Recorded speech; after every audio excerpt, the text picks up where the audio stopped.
ఈ రోజు సన్న కారపూస కారం బూందీ మిర్చిరి ఎలా చేసుకోవాలో చూపిస్తున్నాను. చాలా క్రిస్పీగా అండ్ చాలా టేస్టీగా ఫస్ట్ టైం చేసినా కూడా పర్ఫెక్ట్ గా ఈ విధంగా చేసుకోవచ్చు. మనం చేసేటప్పుడు గుల్లగా క్రిస్పీగా పోసగా రావాలి అనుకుంటే ఇలాంటి టిప్స్ అనేది పాటించండి. స్వీట్ షాప్ లో చేసినట్టే ఉంటుంది.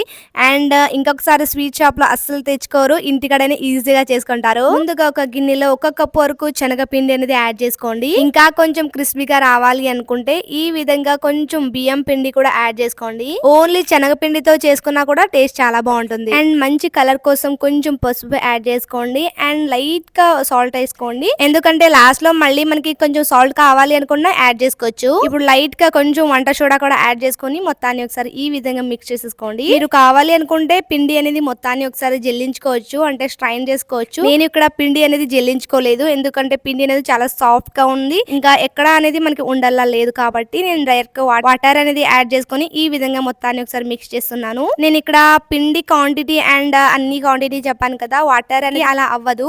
మనం చూసుకుంటూ వాటర్ అనేది వేసుకుంటూ ఈ విధంగా పిండి అనేది కలుపుకుంటూ ఉండాలి. ఎందుకంటే పిండి క్వాలిటీని బట్టి కూడా వాటర్ అనేది అబ్జర్వ్ అవుతుంటుంది. ఈ విధంగా కన్సిస్టెన్సీ అనేది కొంచెం లూజ్ గా ఉంది అంటే మీకు వాటర్ అనేది కరెక్ట్ గా సరిపోయినట్టు. మనకి మరీ థిక్ గా ఉండకూడదు, అలానే మరీ లూజ్ గా ఉండకూడదు. ఈ విధంగా ఉంటే సరిపోతుంది. ఇప్పుడు బూందీలు అనేది ఎలా వేసుకోవాలని చూపిస్తున్నాను. మీ దగ్గర ఉంటే మీరు బూందీ వేసుకోవడానికి బూందీ గరిటైనా వాడొచ్చు. నా దగ్గర ఇక్కడ చిల్లల గరిట ఉంది కాబట్టి దీంట్లో నేనైతే బూందీలు అయితే వేసుకుంటున్నాను. నేను ఇక్కడ చిన్న చిల్లల గరిటతో వేస్తున్నాను కాబట్టి షేప్ అనేది కొంచెం చిన్నగా వస్తాయి. మీ దగ్గర బూందీ గరిట ఉంటే కనుక పర్ఫెక్ట్ షేప్ తో మంచి రౌండ్ షేప్ లో అయితే వస్తాయి. మనకి మెయిన్ గా ఏంటంటే బూందీ చేసేటప్పుడు ఆయిల్ అనేది చాలా హీట్ గా ఉండాలి. చూస్తున్నారా, ఆయిల్ చాలా హీట్ లో ఉన్నప్పుడే నేను బూందీ అనేది వేస్తున్నాను. అండ్ చాలా మంది లైక్ చేయడం లేదు, లైక్ చేయడం మర్చిపోతున్నారు. డెఫినెట్ గా ఒక లైక్ చేయండి మర్చిపోకుండా. మీరు లైక్ చేయడం వల్ల ఈ వీడియో మరి కొంతమందికి షేర్ అవుతుంది. బూందీ అనేది ఈ విధంగా మొత్తం కడాయి నిండు వేసుకున్నాక స్టాప్ చేసేయండి.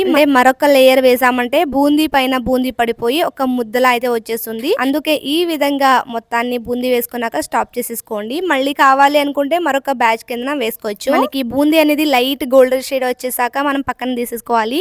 లేదు అనుకుంటే మరీ డార్క్ గా అయితే అయిపోతాయి. మీకు బూందీ ఫ్రై అయ్యాక చూపిస్తున్నాను, చూస్తున్నారా, ఈ విధంగా క్రంచిగా ఫ్రై అయ్యి మంచిగా క్రిస్పీగా అయితే రావాలి. అప్పుడు మనకి బూందీ అనేది పర్ఫెక్ట్ గా అయిపోయినట్టే. ఇప్పుడు బూందీ మొత్తం పక్కకు తీసేసుకుందాము. ఇప్పుడు ఇదే నూనెలో పల్లీలు కూడా వేయించుకుందాము. ఎందుకంటే నూనె అనేది వేడిగా ఉంటుంది కాబట్టి ఇదే నూనెలో పల్లీలు కూడా వేయించుకుందాము. చూస్తున్నారా, గోల్డెన్ బ్రౌన్ కలర్ లో అయితే రావాలి. మరి ఎక్కువ టైం ఉంచారంటే కలర్ షేడ్ అనేది చేంజ్ అయిపోతుంది అండ్ టేస్ట్ కూడా మారిపోతుంది. మనకి పల్లీలు అనేవి మంచిగా ఫ్రై అయితే మనం ఆల్రెడీ పక్కన పెట్టేసుకున్న బూందీలో అయితే వేసేసుకోవాలి. ఇప్పుడు ఇదే ఆయిల్ లో కొంచెం జీడిపప్పును కూడా ఫ్రై చేసేసుకోండి, టేస్ట్ చాలా బాగుంటుంది. ఇప్పుడు ఇందులోనే పుట్నాలు కూడా ఫ్రై చేసుకొని వేసుకోండి. ఇది జస్ట్ ఆప్షనల్ మాత్రమే. అండ్ ఇందులోనే దంచిన వెల్లుల్లి కూడా ఫ్రై చేసుకొని వేసుకోండి. అండ్ ఫ్రై చేసుకున్న కరివేపాకుని కూడా ఈ విధంగా బూందీలో అయితే వేసేసుకోండి. ఇలా మొత్తాన్ని కూడా యాడ్ చేసుకున్నాక పక్కన పెట్టేస్తున్నాను. ఆల్రెడీ మనం ఇంతకు ముందు మిర్చి అయితే చేసుకున్నాం కదా, మీకు ఆల్రెడీ చాలా ఐటమ్ అయితే మీతో షేర్ చేశాను. సన్న కారపూస ఇంకా స్నాక్స్ ఐటమ్ ఇవన్నీ కూడా ఇంతకు ముందు వీడియోలో అయితే మీతో షేర్ చేశాను కదా, అవన్నీ కూడా ఇప్పుడు ఇందులో మిర్చిలో అయితే వేసుకుంటున్నాను. నేను ఇప్పుడు చూపిస్తున్నాను కదా, కార బూందీలో అయితే వేసుకుంటున్నాను. ఇవి కూడా వీడియో అనేది రెసిపీ చూడకపోతే ఒకసారి చెక్ చేసేయండి. వీడియో అయితే చాలా మందికి నచ్చింది అండ్ రెసిపీ కూడా చాలా బాగా వచ్చాయి. డెఫినెట్ గా ట్రై చేయండి. వీడియో లింక్ అనేది డిస్క్రిప్షన్ లో ఇస్తాను అండ్ స్క్రీన్ మీద ఫోటో అనేది యాడ్ చేస్తాను, చూసేయండి. ఇవన్నీ స్నాక్స్ కూడా నేను ఇందులోనే వేస్తున్నాను. ఈ మిక్చర్ లో చిన్న చిన్న పీసెస్ గా ఈ విధంగా బ్రేక్అవుట్ చేసుకొని అయితే వేస్తున్నాను. ఎందుకంటే చిన్నపిల్లలు స్నాక్స్ కావాలి అన్నప్పుడు ఇంట్లోనే చేసుకున్న ఇలాంటి స్నాక్స్ ఐటమ్ అయితే ఇచ్చామంటే చాలా టేస్టీగా ఉంటుంది అండ్ చాలా ఇష్టంగా కూడా తింటారు. ఈ విధంగా మిక్చర్ అనేది డెఫినెట్ గా ట్రై చేయండి. మనము ఈ విధంగా ఇంట్లో చేసుకున్నామంటే స్వీట్ షాప్ లో తెచ్చుకోవాల్సిన అవసరమే ఉండదు. అండ్ మనం చేస్తాం కాబట్టి ఏం వేస్తారో ఇంకేమేం కలుపుతారో అనే టెన్షన్ కూడా ఉండదు. ఈ విధంగా అన్ని కూడా కార బూందీలో అయితే వేసుకొని నేను ఇక్కడ సన్న కారపూస, మిర్చిరి అండ్ ఇవన్నీ స్నాక్స్ ఐటమ్ వేస్తున్నాను కదా, మీకు ఇవి నచ్చితే వేసుకోవచ్చు, లేదు అనుకుంటే స్కిప్ చేసేయండి. ఓన్లీ కార బూందీ వేసుకుని మాత్రమే చేసుకోవచ్చు. ఈ విధంగా మొత్తాన్ని ఒకసారి మిక్స్ చేసేసుకోండి. నేనైతే గరిటతో అయితే మిక్స్ చేస్తున్నాను.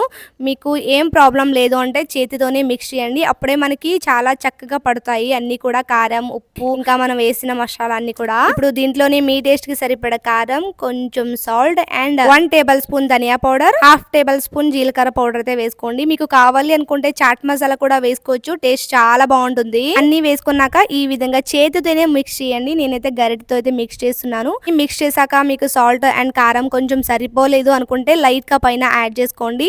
ఏం కాదు. వేసుకున్నాక మొత్తాన్ని ఈ విధంగా మరొకసారి మిక్స్ చేసేయండి. ఈ విధంగా మొత్తాన్ని చేతితో బాగా కలిపేసుకున్నాక టాస్ చేసుకొని మీరు ఈజీగా ఒక డబ్బాలో స్టోర్ చేసుకోవచ్చు. ఇవి మనం ఒక్కసారి చేసుకున్నామంటే 15 to 20 డేస్ వరకు ఈజీగా తినొచ్చు అండ్ చాలా ఫ్రెష్ గా అయితే ఉంటాయి. మనం బయట షాప్ లో తెచ్చినట్టే చాలా టేస్టీగా ఉంటాయి. టీ టైమ్ స్నాక్స్ కి అండ్ పిల్లల స్నాక్స్ కి ఇవ్వాలి అండ్ చెయ్యాలి అనుకుంటే డెఫినెట్ గా ట్రై చేయండి. టేస్ట్ అయితే చాలా బాగుంటుంది. వీడియోని అసలు లైక్ చేయండి. ఈ వీడియో మీకు ఎలా అనిపించింది, రెసిపీ ఎలా వచ్చింది అనేది డెఫినెట్ గా నాతో షేర్ చేయండి అండ్ మన ఛానల్ ని సబ్స్క్రైబ్ చేసుకోండి. Thank you for watching.